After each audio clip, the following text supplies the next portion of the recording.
Terceiro ano. Estou guardando aí, ó.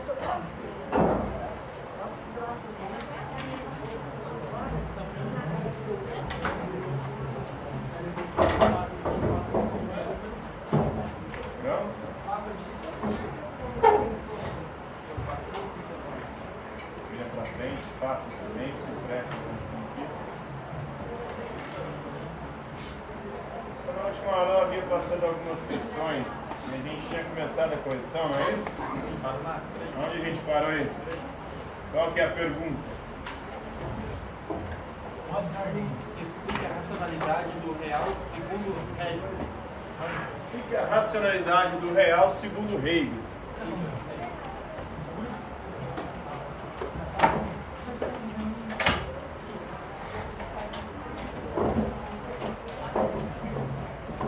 Uma frase famosa de Hegel onde ele diz o seguinte: o racional é real e o real é racional. O que será que quer dizer essa frase?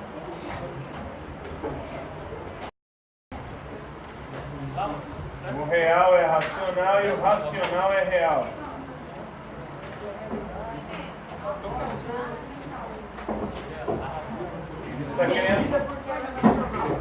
Ele está querendo dizer com isso, nós só podemos compreender a realidade porque ela é racional. Se ela não fosse racional, nós não poderíamos compreender. Se ela fosse irracional, o homem jamais conseguiria entendê-la.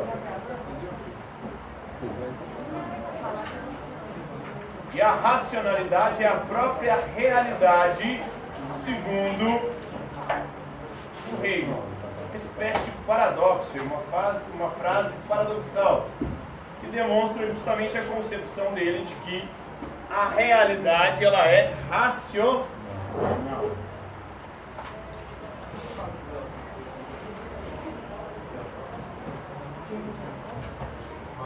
Então, tudo que é ou existe, existe por alguma razão.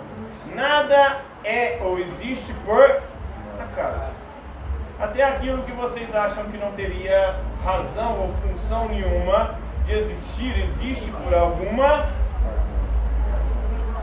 Qual ser que vocês acham que não deveria existir a existência deles? Oi? Saiu uma frase homofóbica aí, né? É o viado homossexual ou o viado animal? Pego aí no meio da aula. Tá no chão aí, mano.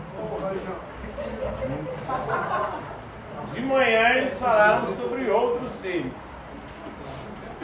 Sobre o pernilongo, por exemplo. Além de chupar, ele deixa sintoma, né?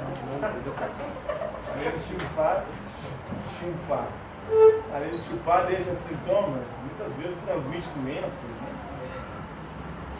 Mas ele tem uma razão de ser e de existir, porque para Hegel tudo que existe, existe por alguma razão.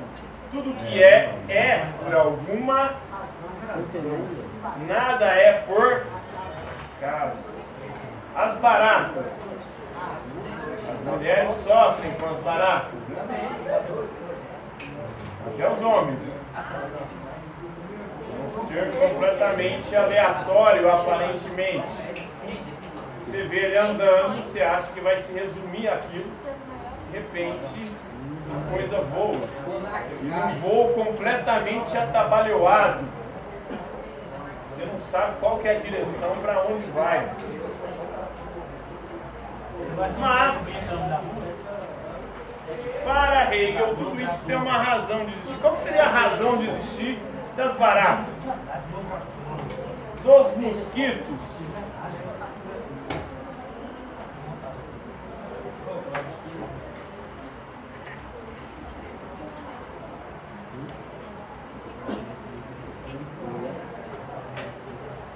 Hein, pessoal?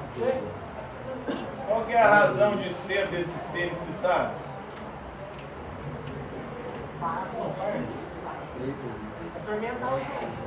Só isso?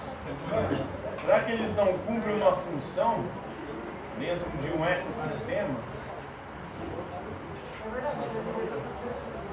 Qual que é a função que eles cumprem? Por que eles existem? O que eles estão fazendo aqui? Será que é só para nos atormentar? Ou não?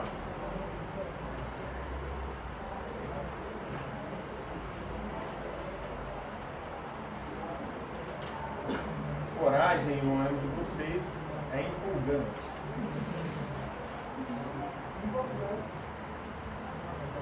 As perguntas parecem que ficam soltas no ar, rodopiando no ventilador, batendo na parede e voltando para mim, né? Porque não estou tendo correspondência. Então, essa é a concepção de racionalidade do real de Hegel. Tudo que existe é e existe por alguma razão, nada é por acaso. A própria razão é a realidade, é a única realidade. Olhar o idealista, para ele, a realidade que nós temos acesso é a ideia. A ideia é toda a realidade. O que nós chamamos de realidade não passa de uma ideia. O idealismo hegeliano. Próxima questão.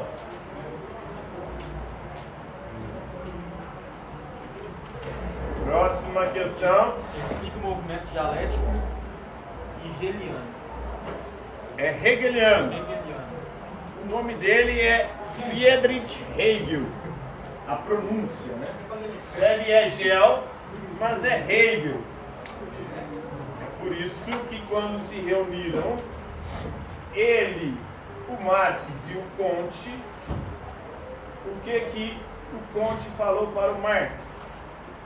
Ele gordo barbudo, que estava sentado tomando um chopp.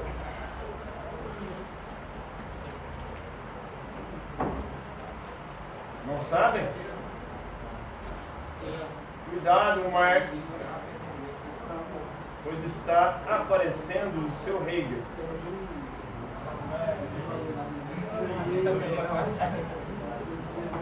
Cretiníssima essa piada.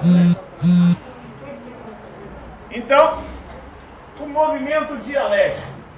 O que é o movimento dialético?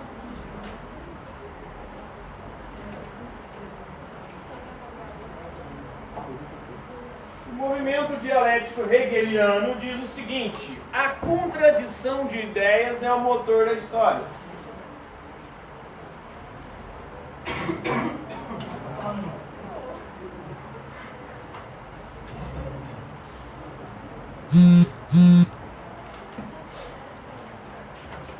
Então o que move a história humana? A contradição, a oposição. Então é isso o motor da história humana. Se não houvesse a contradição e a oposição de ideias, não haveria evolução. não haveria progresso. Estaríamos ainda nas cavernas. Então, é graças à nossa discordância que nós evoluímos. É graças ao nosso pensamento divergente que há evolução e progresso, segundo o Hegel. E a gente pode ver isso ao longo da história da própria filosofia. Dentro do campo da teoria do conhecimento, nós tivemos no início da modernidade uma escola filosófica chamada racionalismo. Para o racionalismo, nós conhecemos graças a quê? Qual que é a fonte, a origem e o princípio de todo conhecimento? A razão, né?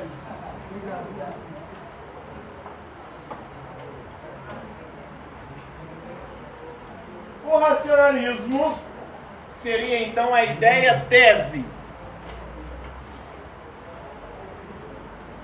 Qual ideia que vai se opor ao racionalismo? Vocês lembram?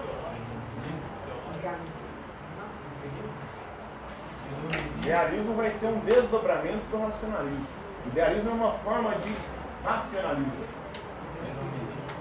O iluminismo é um movimento filosófico que vai fazer mais ou menos a síntese entre o racionalismo e a sua escola divergente. Empirismo. Para o empirismo, qual que é a fonte e origem de todo conhecimento? A experiência sensível. Ou seja, nós conhecemos graças aos sentidos.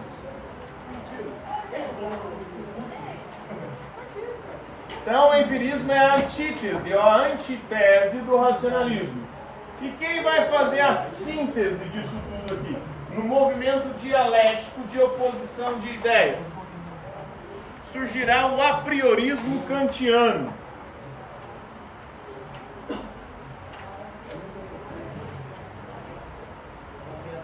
Segundo Kant, a priori, a princípio, de forma inata, nós não conhecemos coisa alguma. Ninguém nasce com ideia ou conhecimento algum.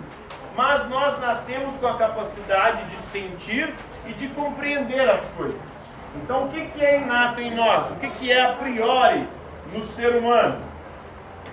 São duas faculdades. A faculdade da sensibilidade, que nos permite sentir, ou seja, nós nascemos dotados de sentidos, visão, audição, tato, paladar e olfato, mas nós nascemos também com a capacidade de entender e compreender, porque só os sentidos não são suficientes para produzir conhecimento. É preciso também a razão, a faculdade do entendimento, da compreensão. Então ele vai pegar elementos do racionalismo e do empirismo. A experiência sensível, ou seja, os sentidos, eles captam os dados da realidade, envia para a razão, para o entendimento, que processa e transforma em conhecimento. Então o Kant vai fazer uma síntese entre o racionalismo e o empirismo. Mas ao mesmo tempo que ele faz essa síntese vira uma nova tese, que vai ser oposta pelo quê? Uma antítese. E depois virá uma síntese. E assim sucessivamente. Assim caminha a humanidade, com passos de formiga, sem vontade, não é isso? Vocês viram o Lulu Santos? Esse poeta da língua portuguesa. Lulu Santos, recentemente, que teve o seu noivo, seu ex-namorado, ex-marido, não sei, casou com uma mulher. Então, é prova de que a contradição é o motor da história. Olha só, ele estava uma hora com o Lulu Santos, né? Numa relação homoafetiva, agora ele está numa relação hétero. Ou seja, isso significa que ele fez uma síntese. Ele tinha uma opção sexual homossexual, passou para hétero, agora parece que ele é o quê? Bi, né? O bi seria a síntese entre o hétero e o homo. E assim parece estar caminhando a humanidade. Ela está cada vez mais flexível nesse sentido, por mais que o movimento conservador pareça estar em ascensão. Na verdade, o conservadorismo é uma reação à tentativa de fazer com que o mundo vire um arco-íris, né? Então eles querem frear isso. Essa é a posição do conservadorismo. Então, mais uma vez, aí a gente pode ver o movimento dialético também na história. No campo da política, vamos pensar a política. Vocês tiraram foto aqui das datas das provas? Vou pagar aqui, vamos pagar.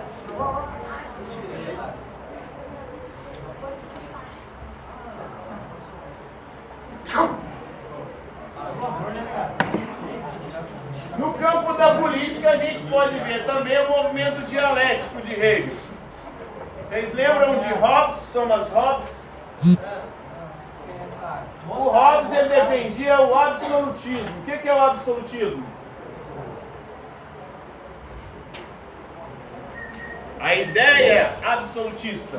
O absolutismo é um regime de governo onde o poder absoluto está nas mãos dos reis. Ou nas mãos do Estado. O Estado tem o poder absoluto sobre nós. Nós somos súditos. Ele tem o poder de tirar a nossa vida, a nossa liberdade e nossos bens. Tudo em nome de quê? Da segurança.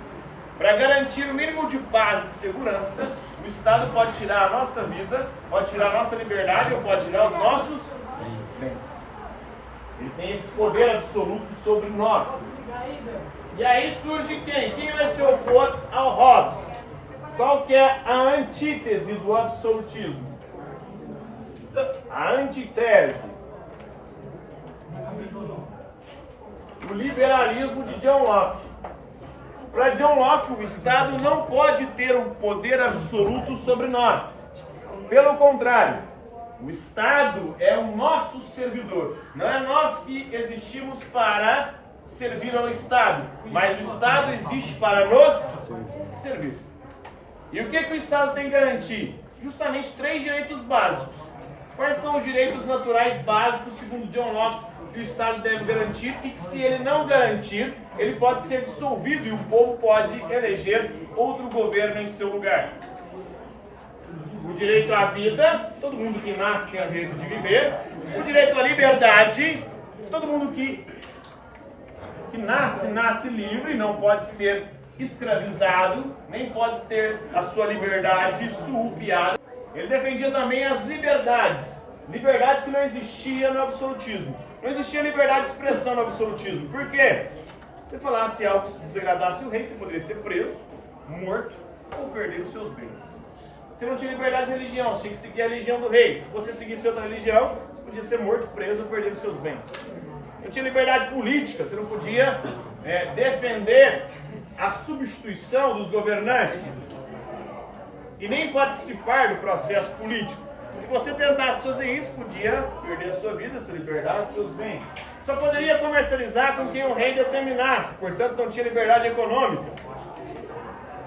Então por isso é o liberalismo, porque defendia as liberdades. E quem vai fazer a síntese entre o absolutismo e o liberalismo? Jean-Jacques Rousseau. Jean-Jacques Rousseau, que defendia a vontade geral. O que é a vontade geral? A vontade geral não é a vontade de todo mundo, a vontade de todos, a vontade da maioria. A vontade geral são os interesses que nós temos em comum. Somente aquilo que é de interesse comum, ou seja, que é consensual, pode vir a se tornar lei. E aí o Estado tem que ser a expressão dessa vontade geral, dos nossos interesses comuns. Porque se assim não for, esse Estado não terá legitimidade. Se o Estado fizer alguma lei que não agrada a todo mundo, que não é de interesse de todos, ou interesse que nós temos em comum, essa lei não pode ter validade. Então, só pode vir a se tornar lei num Estado aquilo que for fruto da vontade geral dos nossos interesses comuns. E aí o Estado teria um poder absoluto desde que expressasse a vontade geral. Ele critica o liberalismo de John Locke, porque John Locke defendia o parlamentarismo, ou seja, uma democracia representativa. O que significa democracia representativa?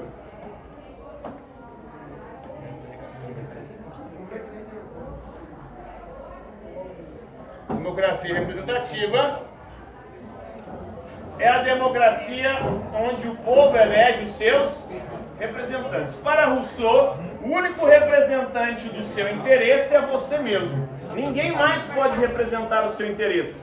Quando você elege alguém para representar o seu interesse, essa pessoa não defenderá o seu interesse, mas o interesse dela. E é isso que acontece com os nossos políticos, não é? A gente coloca eles lá achando que eles vão nos representar, mas na verdade eles estão representando somente o interesse deles. Por quê? Porque cada um só pode representar o próprio interesse. Então, para haver uma democracia de fato, é necessário que seja uma democracia direta, onde tudo que é de interesse do povo seja decidido pelo povo, fruto da vontade geral, ou seja, dos interesses que nós temos em comum. Então aqui nós temos a síntese. O homem nasce bom, a sociedade o corrompe, o homem nasce livre, a sociedade o escraviza, dizia Jean-Jacques Rousseau.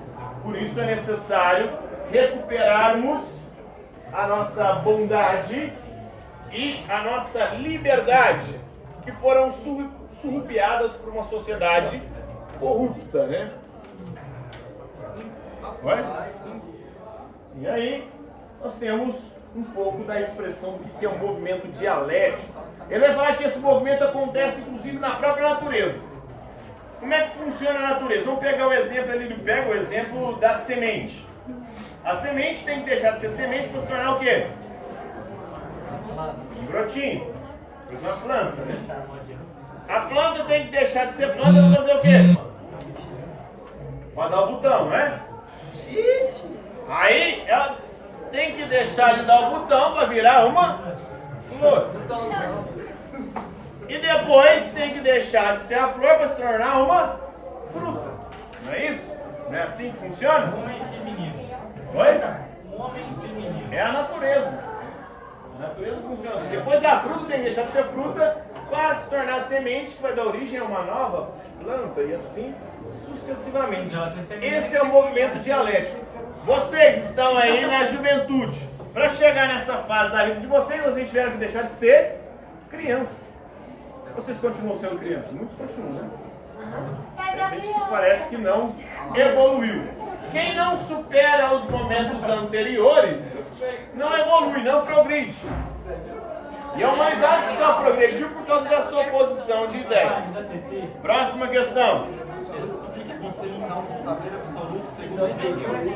Explique a concepção de saber absoluto segundo o Hegel. O que é o saber absoluto segundo Hegel? É uma concepção que é a seguinte: nós temos que sair de nossa perspectiva individual e particular para compreender o funcionamento do todo. Enquanto a gente está na nossa visão particular, individual, a gente não consegue compreender as coisas. Você já chegou a se questionar por que isso está acontecendo comigo? Alguém já se fez essa pergunta? Sabe por que você faz essa pergunta? Porque você não consegue compreender o todo. Se você estivesse lá no fim da sua vida, você ia compreender por que isso aconteceu agora. Você é o cara, velho. Você é da faculdade de filosofia. Já pensou? Você vai sucesso nesse ramo, viu? Pois é, velho. Não sei por que eu entrei nessa, né? Eu tenho. Lá na frente eu vou entender. Agora eu não consigo compreender por que eu vim parar aqui. Né? O que me trouxe até aqui? Por que eu fiz essas escolhas que me levaram a me lascar tanto? Né? Então lá na frente talvez eu compreendo. Hoje eu não consigo. Oi? Quantos carros você perdeu já? Carros foram 2. Processos também foram 2. Esse ano eu estou querendo descobrir qual vai ser as próximas 2 coisas ruins que vão acontecer na minha vida. Porque em 2017 foram 2 carros 2018, 2 processos. 2019, estou esperando qual vai ser os 2, né? Quantas mulheres? Próximas 2 coisas ruins, oi? Quantas mulheres? Nesse período? É. Mas foram 2 coisas. Eu descobri a desgraça da minha vida. Acabei de descobrir, velho. Porra. É, ó. Você me mostrou uma coisa que eu não tinha tentado pra ela. Comecei a adquirir o saber absoluto. Agora vai dar cena, só do número 2. Mas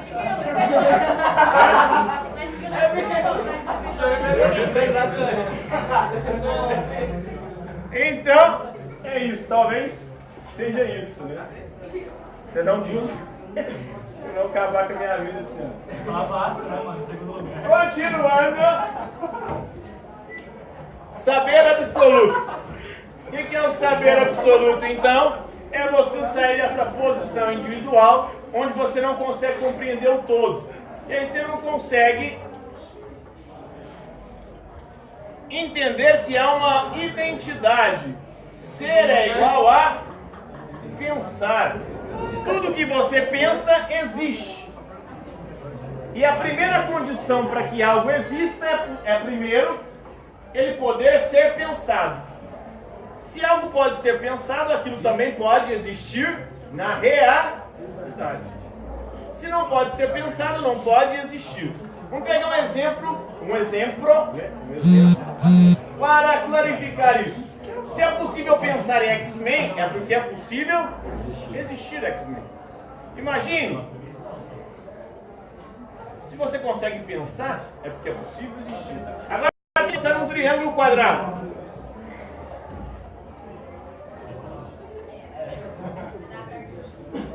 Eu queria saber porque eu não consigo imaginar o Mundial do Palmeiras.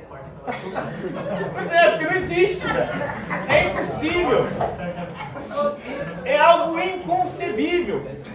O Mundial do Palmeiras é um exemplo claro de que se não é possível pensar, não é possível existir. Como que você vai pensar numa coisa que não existe? 51 é nosso. Era o que já dizia Parmênides lá atrás. O ser existe, o não ser não existe. O ser é, o não ser não é. O não ser é nada, e o nada não pode sequer ser pensado. Tente pensar em nada. Pensando em nada, você já está pensando em alguma coisa. A própria palavra nada não pode designar aquilo que ela quer dizer, porque a palavra nada já é alguma coisa. Ao contrário do Mundial do Palmeiras, que não pode nem ser pensado, nem confirmado pela história. Por mais que eles façam malabarismo. E agora o presidente da FIFA parece que quer inventá-lo, né? Vocês viram a entrevista dele hoje? Ele falou que vai conversar com o presidente Bolsonaro. Se o Bolsonaro for bonzinho lá, a gente pode dar um jeito de confirmar esse Mundial do Palmeiras. Pois é, o Bolsonaro é palmeirense. Mas de qualquer forma é algo impossível de ser pensado. Então há uma unidade entre ser e pensar. Tudo isso que nós temos hoje, data show, luz elétrica, celular, tudo isso só foi possível existir porque algum dia alguém pensou. Se a gente voltasse na Idade Média com essas coisas, a gente ia morrer na fogueira, que o povo ia chamar a gente de bruxo, porque lá eles não conseguiam nem pensar nessas coisas. Então, isso era algo inadmissível, incompreensível, impossível.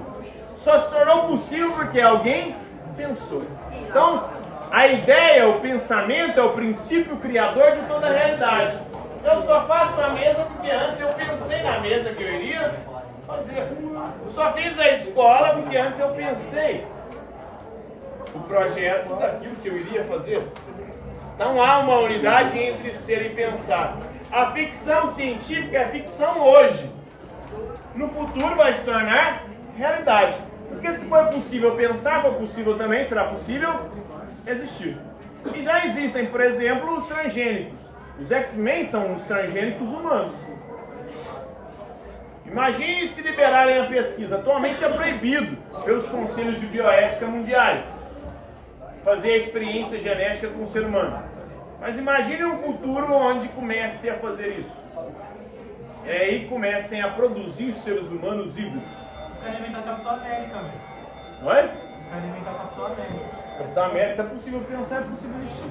Como eu disse, a única coisa que não tem como existir é o triângulo quadrado, o círculo hexagonal e o título mundial do Palmeiras.